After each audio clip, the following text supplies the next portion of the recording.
Olabisi glanced up the tree she was hugging, saw a low branch and jumped for it. She caught hold of the branch and began lifting herself up the tree. The branch bowed under her weight, then broke. She fell like a stone. The footsteps and voices drew closer. The woman would appear around the bend any moment. There were two women coming with a little girl, and Olabisi was trying to hide from them. The two women would appear around the bend any moment. With one great leap, she caught hold of another branch, a stronger one. Quickly, she lifted herself up onto the branch and made her way up the tree. Through the gaps in the foliage, she could see the path below.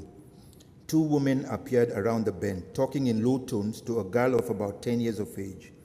Olabisi strained her ears to catch what they were saying. She could only hear the sound of their voices, but not the words themselves. Besides, they were speaking Timni, Mama's native tongue. Olabisi felt frustrated. The two women and the girl veered off the main path. They went around the fence, obviously heading for the entrance on the other side. Holding on to a branch up in the tree, Olabisi shifted her gaze from the women to the inside of the fence. The clearing below was a camp. It was full of activity like a beehive. Women of different shapes and sizes, over a dozen of them, were hurrying about the place, going in and out of the single hut like ants walking on a lump of sugar. Each one was busy doing something. Two pots were standing in the middle of the compound on triangles of large stones. Each pot was big enough to boil a cow in without breaking his legs. A fat woman stood between the pots, overseeing three other women. The three women were struggling with a giant wooden spoon, forcing it to mix the contents of the pots as if they were cooking concrete. On the other, I wrote it before the fall of the statue of Saddam Hussein. It's called 7 Stamps to Portray Mr. President. Number 1, he's alone in the hall, red cup in hand, feather hat on head. Across the window, there are scattered corpses, knocked down trees, and a handful of rabid dogs roving about. 2, he leans against empty space. His eyelashes stuck to the glass, his toothless mouth showing unintelligible words about our vanishing glory. And in the distance, the royal guards are sitting around a table, barking at each other. 3, swollen like a rotten apple. From his apparatus steam out black snakes and false secrets.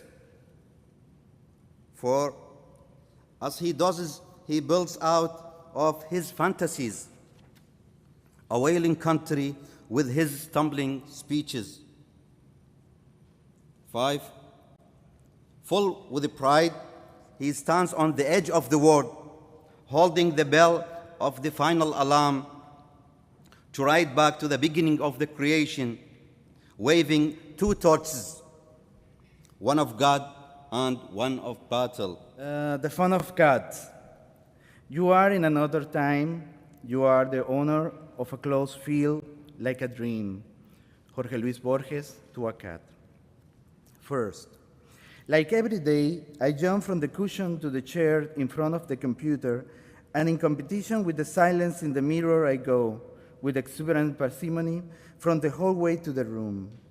With my swanky feline lineage, I stand looking at the bed, making it way for the privilege of accommodating my noble body. For better or worse, I jump and curl up on the mattress.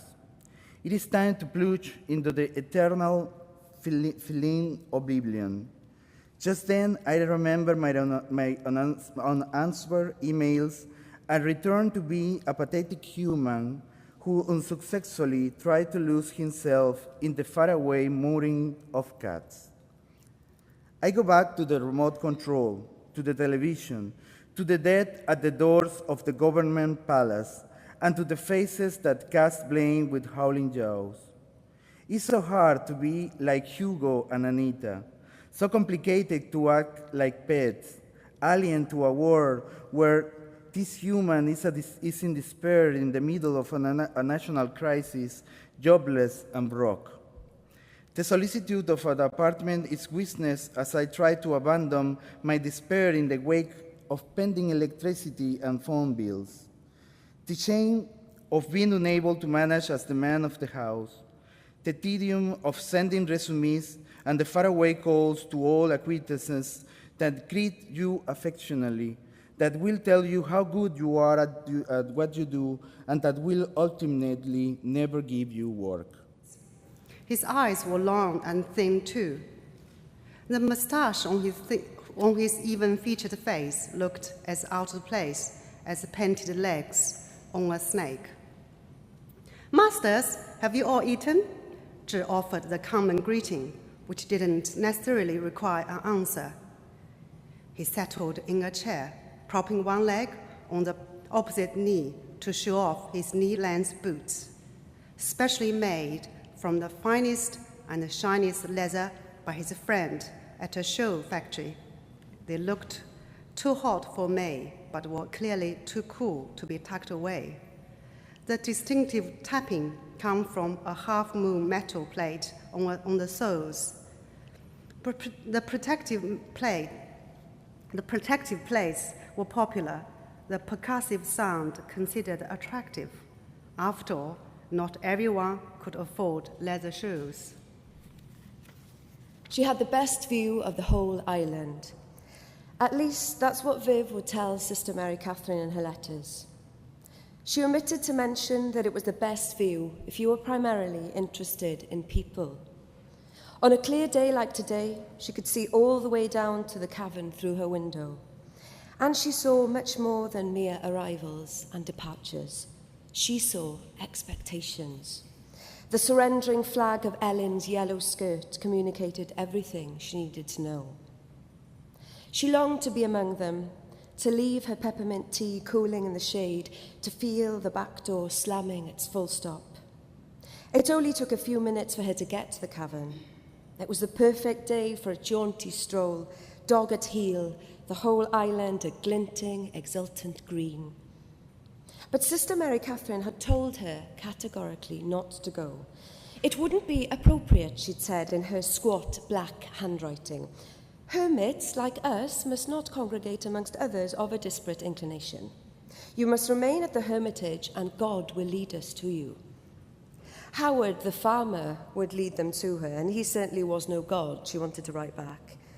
But despite the fact that it was her island they were on this time, she still didn't have the nerve to challenge Sister Mary Catherine's authority. When she saw the boat come in, she got as far as the front door, with Elvin, her black Labrador, urging her on with his wet nose. But she couldn't do it. She couldn't go. "They've zapped the anarchy out of me," she told Elvin's bruised eyes, as she settled down to watch the pantomime from her kitchen window. Okay, well, I'm primarily a Welsh language writer and singer-songwriter. I don't record in English, but I do have English translations of some of my songs so that I can perform them at different festivals. So I'll sing most of the song in English, but I'll sing... All I see are all those sweet traces of the little me, when all you have to worry about are your laces as you fall, because nothing really hurts you at all. Nothing really hurts at all. Oh. Thank you.